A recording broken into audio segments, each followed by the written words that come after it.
In a few seconds, we're going to discuss a fascinating story that everybody watching has heard about. But before then, please subscribe and donate and become a member, because we're going to have longer interviews then. But for now, Steve Norton is a lawyer representing the accused man in Lindsay who was woken up, if I understand it correctly, early hours of the morning, 3:30, by an intruder, and fended off the intruder, and then was charged with, is it aggravated assault? Aggravated assault, correct. By the Lindsay police. And it's had quite a controversy. People say, you know what? If this is the States, he would be a hero protecting himself. You have the right under the law to protect your home. In Canada, you don't. And yet I've researched, and I know you know this, many cases across Canada where people are accused of heinous crimes when they're just protecting their home. Well, thanks for having me, Stephen. Got to touch on a couple of things there. In Canada, we do have self-defense.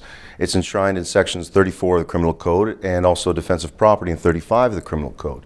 Where the uproar comes is that it's subject to a reasonable and proportionate response review, and basically any situation can be subject to what's reasonable. Well, if you're woken up by an intruder at 3:30 in the morning who has broken into your home, and you fight that intruder off, really, your emotions are going to be going. Your blood is going to be going. Is it fair to say that, you should have called 911 first before you beat the heck out of this guy? It's such a contextual situation, and I can't go into comments of the case in any sort of detail because it's the case before the courts, and we have to respect the process.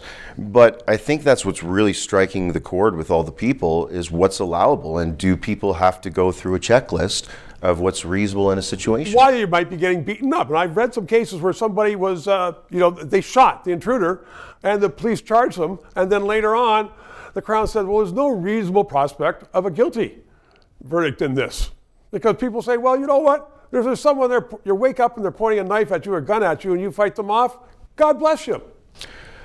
Well, yes, the Crown retains prosecutorial discretion, so the whole purpose is, and the police don't have an easy job, so in any situation it could very likely be questionable what's reasonable. So the police are just doing their job, and then it goes before the courts and through the justice system, and then the Crown can review it in a situation where you just said where it's so obvious that there's no reasonable prospect to Should the Crown do it, review that before the charges are laid, before you've maligned somebody's life? You might have, you'd have to ask the Crowns to work some overtime if they're going to be there on scene in the middle of the night. What about it? Having it looked at before the charges are laid, in detail. I don't know how the mechanics of that will work, but it certainly would be an interesting avenue to explore for perhaps these sorts of situations.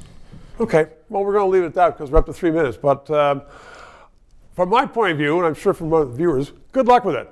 Because, thank you very much. Their hearts are with you and your client. Thank you very much. Thank you. We look forward to exonerating Mr. McDonald through the court system. Good. 3 minutes. To those of you who have subscribed and donated, a heartfelt thank you. You're keeping us on the air. If you're watching and you haven't, please try to do so, because 4 years ago we started this show because there needed to be independent analysis.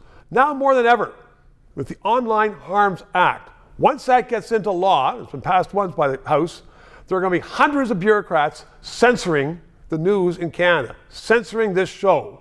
We need to keep it on the air. Thanks for your support.